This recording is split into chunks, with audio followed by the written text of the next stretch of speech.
And I think that was a big part of their appeal. It had this abrasiveness to it. But something about this later stuff grabs me a lot more. What's up, guys? Welcome back to Low End University. Last Salmon Man is from Primus's 7th studio album, Green Naugahyde, released in 2011, and I'm just now learning that this was the only full-length album to ever feature drummer Jay Lane, who was actually credited for reviving the band and reigniting their creative energy. But a 12-year gap went by since 1999's Antipop, and that's actually where we left off here on the channel, as I've been slowly taking your top pick from each Primus album so far. But I'm just now seeing that there was an EP in 2003 titled Animals Should Not Try to Act Like People. Should I cover something from that? Should I circle back to it? If there's a song on there worth exploring, please drop it in the comments and I'll make it happen. But I've had my sights set on this particular track for a while now after learning of Les Claypool's The Fisherman Chronicles, kind of narrative going between multiple albums. Without further ado, let's check out what 2011 Primus sounded like with drummer Jay Lane. Here is Last Salmon Man.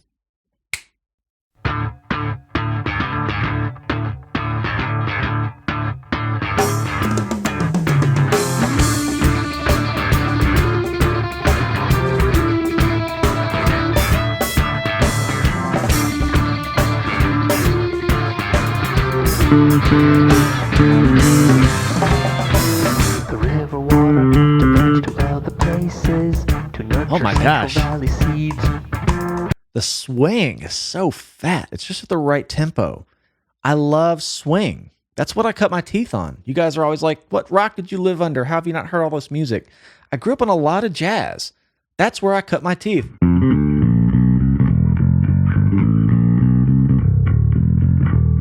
This is what I was playing. I wasn't listening to Primus, so when I hear stuff like this, I'm like, ooh, I love a good swung groove. And I don't think out of all the Primus I've heard so far, which has been one, maybe two songs from each album, starting with Frizzle Fry up until now, I don't think I've heard something quite swung like this. So I'm going to go back to the beginning. Sounds like Les is doing some chords up here on bass or some double stops, some 2-note intervals. I hear like a DC, so maybe like a... or... kind of sounds like that. 4th intervals, just 2 frets on top of each other. Let's go back to the beginning. Yeah, maybe slapped.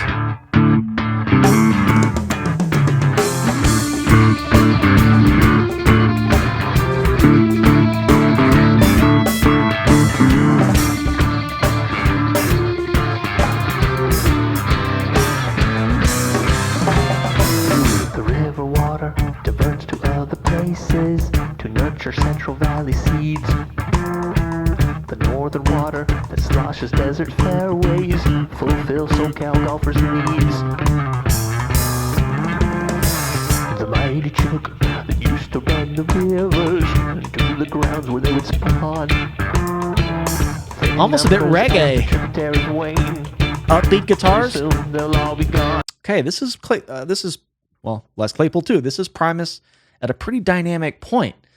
I feel like that's been the main takeaway. You know, if I think back to the songs I've heard, Frizzle Fry, that album, The Sailing Seas of Cheese, it was just kind of all-out quirkiness, high velocity from start to finish, just kind of abrasive. And I found that they got really dynamic starting around Punch Bowl. I remember the first time I realized the band could even do that was on songs like Southbound Pachyderm, which that was one of my favorite Primus songs I think I've heard so far. I loved it. But nonetheless, this still retains that early signature intensity of Primus, but just packaged in more of a dynamic, bring it down a bit. So I like it. I love things with the swing, as I said. I'm just going to go back to right here. The vocals start. The mighty chook that used to run the rivers. Just single notes now, it sounds like. So I don't know if he's thumbing that. He's got an arsenal of different techniques on the right hand, but they all have that percussive delivery. So whether he's kind of doing a thumb, catching the upstrokes, or if he's kind of just strumming it with his thumbs, or maybe he could be doing fingerstyle. But I like the intensity that happens in the bass part when he opens it up, adds that 4th below it. So essentially he's playing a power chord on bass without the root. 1, 5, 1. You just take the bottom note off and you don't get as much of that woofy bottom end. Take the bottom note off and he just does kind of like the real important part And it also retains a bit of that rub. And he's sliding them, I think. It's got a heaviness to it. All right. Playing numbers as the tributaries wane. Pretty soon they'll all be gone.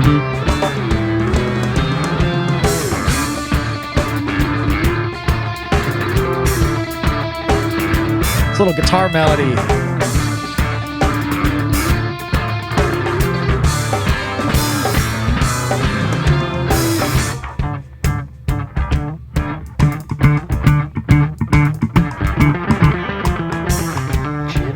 Little fingerstyle coming in, okay. And it's sounding like, in the past few Primus videos, I've been able to watch him play. We did those damn blue collar tweakers. It's kind of a tongue twister. We did the music video for Lacquerhead, so I was able to see a few of those techniques. Shake hands with beef. So when you go to a studio recording of Primus, that's all you have. I know now that Les seamlessly switches between multiple techniques on a dime. Out of all the bass players I've reviewed, I've not seen anyone do it as smooth as he does. To take it an extra step further, he has the ability to make each of his techniques sound similar.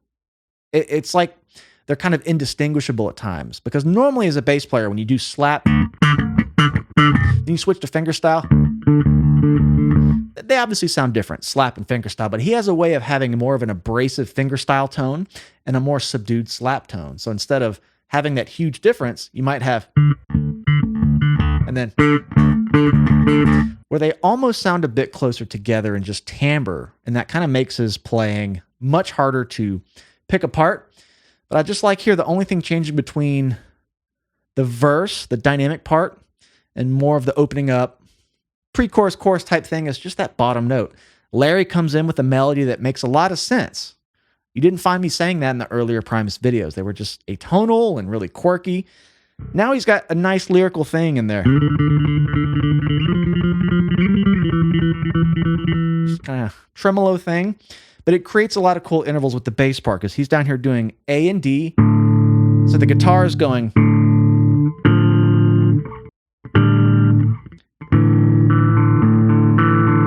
So, just creating a lot of dimension between the guitar and bass parts. Keep it rolling. His paw. 3 close seasons and the banknote on his shoulder. Now Jimmy's hiding from the law. Jimmy watched as the bulk of the fleet sold their boats or moved away. But after the stroke, he promised to his father he'd do his best to stay.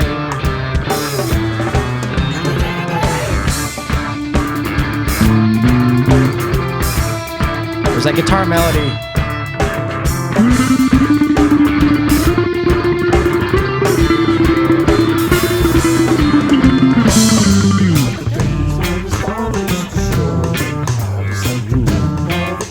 Where are we going?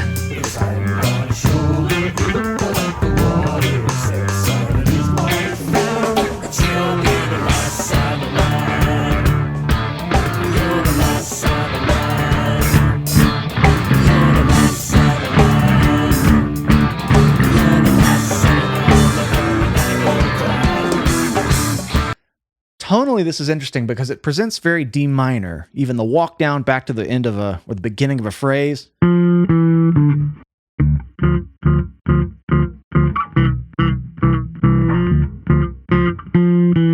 Really strong prescription of D minor.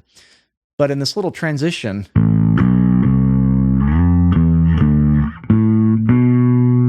B natural is thrown in. So it's not full D minor, because that would normally include the B flat. And that would sound a bit darker. So that B natural gives it a bit of a brighter, more neutral sound, which actually puts that tritone in there. So it makes me think this is actually in the key of C, and it's more of a Dorian, more of a D Dorian thing, which has a very neutral sound. It's like the first half is darker and minor, and then the second half is lighter. So that's the importance of learning modes. It's a great way to play something you would already play just from a different starting and ending point, and you can pull different tonalities out of normal sounding keys. That's getting a bit overthought there on that, but I just like how that B natural doesn't make it super dark. It's got a bit of that neutrality to it tonally. And this little detour from where we've been was interesting. And the thing I'm noticing about this song too is that his vocals and the bass line are very tethered together, which you don't hear a lot. Normally I'm over here commenting on how is Les Claypool singing and saying all these super fast lyrics with lots of syllables while playing some other crazy independent line that has nothing to do with the vocal melody. But here they're very tethered together. I feel like even in this detour, kind of weirder sounding part, the bass and the vocals were very much almost in unison or close enough to where they followed each other. So that's something I haven't quite heard until we've gotten into more of the more recent stuff. That's a big stylistic change I've noticed too, just in terms of what he adds to the song. Kind of a simple form as well, structure-wise.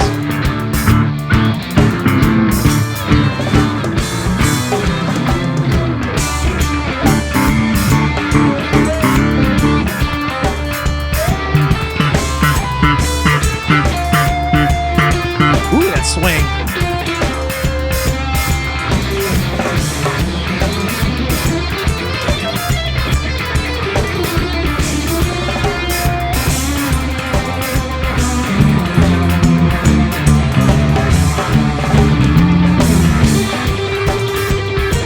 Up a fourth. Okay, I'm glad this G minor thing happened here because now it kind of draws into question what I was saying about the B natural. This is true G minor now with the B flat in the third. Before they were playing B natural. So again, it's taking two key signatures and just using that one note difference, B and B natural, just to kind of broaden the tonality you can get from two keys instead of just really locking into one. So I'm not sure what the big picture is there. All I know is that a B natural was happening on the transition. Now we've moved up a fourth from D minor into this G minor territory. So just something worth pointing out. Of course, their music is always musically very quirky from a theory perspective, but it's fun for me to try to see what's going on. Always fun.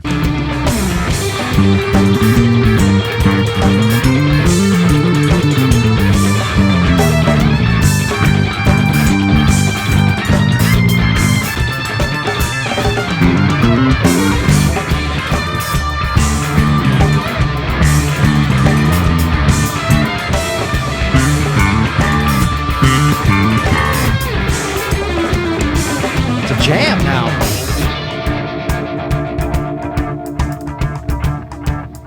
I don't know, man. These drum parts are really spicy.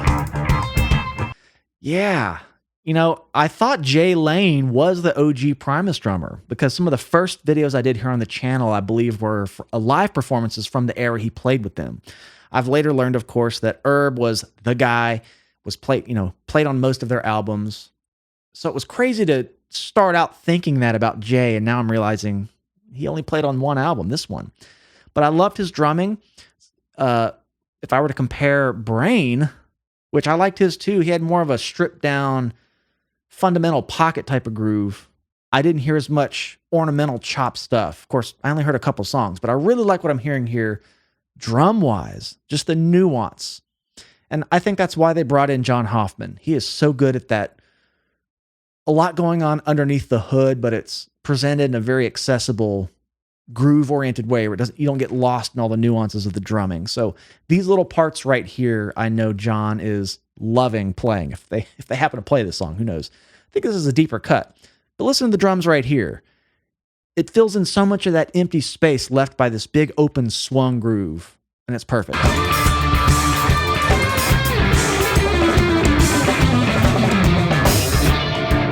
All this stuff.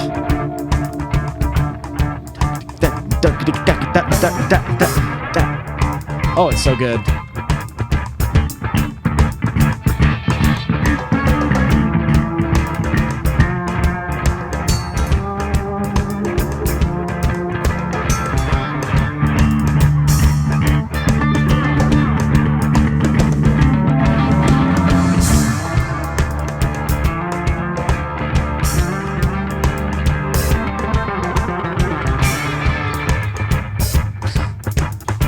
said the same thing in the last video. Primus is the only band I can think of that can transition into some sort of bass feature, and it doesn't sound like, oh, there goes the bass player. Bass player's taking a solo. It just kind of happens, and you're like, whoa, I didn't realize that was... the bass lines already sound so virtuosic. So I think my point is that him transitioning into or out of either sound very fluid. So I heard a lot of little runs happening here. Again, he's switching to fingerstyle, and you don't even realize it's happening.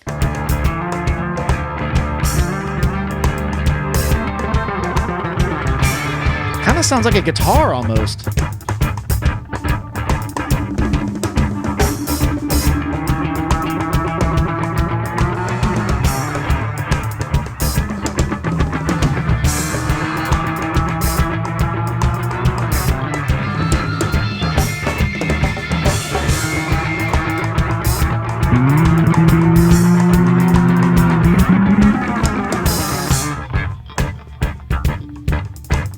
This might be some of the favorite Primus stuff I've heard so far. I really just like the vibe here. It retains the timbres I've come to know from Primus, but it's presented in this real compounding. It's not like they gave me a bit of this groove you can sink yourself into and then just divert it off into something else. They've really built on this idea of the whole song. I'm surprised we're even this far into the song, but they've gotten really good by this point at these subtle little builds and dynamics, which I think their earlier music was void of. And I think that was a big part of their appeal. It had this abrasiveness to it. But something about this later stuff grabs me a lot more. Digging this. I mean, this is in the top 3 Primus songs I think I've heard so far. I still like what I heard on Southbound Pachyderm, but this is kind of in that vein. It's sort of in that territory. I'm a big fan of this side of the band. If there's more Primus songs like this, throw them to me. These drums have a huge part to do with it.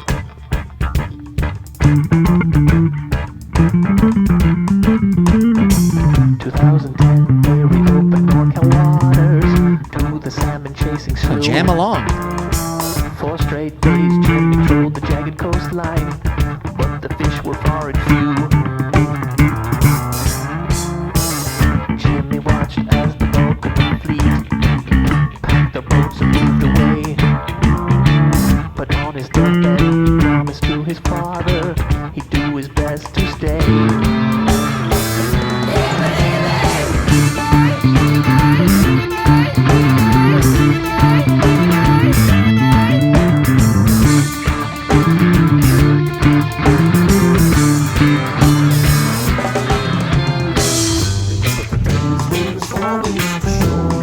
Hey, they brought this back.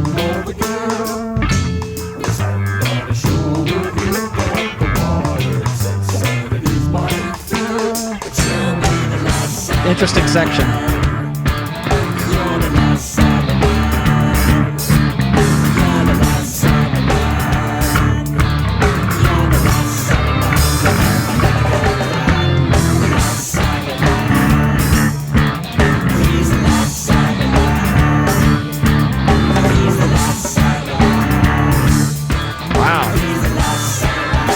All converging here at the end.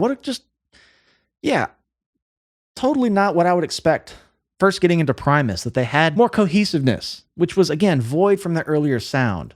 So I know these later albums, just based on your comments, they've been polarizing for the hardcore fan base, but as someone kind of getting into them now, I really like this side of it. Okay, we're at the end of the song. Let's go back to the last 15 seconds, write it out. Cool way it converges here. Kind of triumphant.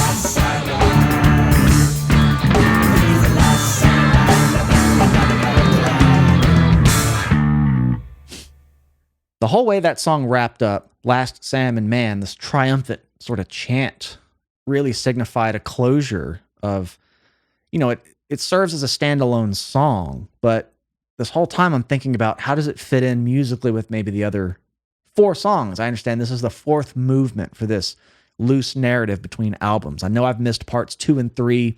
I've already had gone past Pork Soda. I think part 3 is on that one. Part 2 is on Sailing the Seas of Cheese. And I think I heard part 1 being John the Fisherman. So as a progressive music nerd growing up on a lot of Rush, yes, King Crimson. I like these little nuggets and side stories and narratives when bands have them. It's a big reason I got into Dream Theater so heavily. So Primus is a perfect band for me as far as the weirdness goes. I just missed the boat on them. And I have you guys to thank for turning me on to all these great cuts from each album. Up next is whatever album's after this. I think it's called Desaturating 7. Purely pulling out of my memory. But let me know if I should go back to 2003's...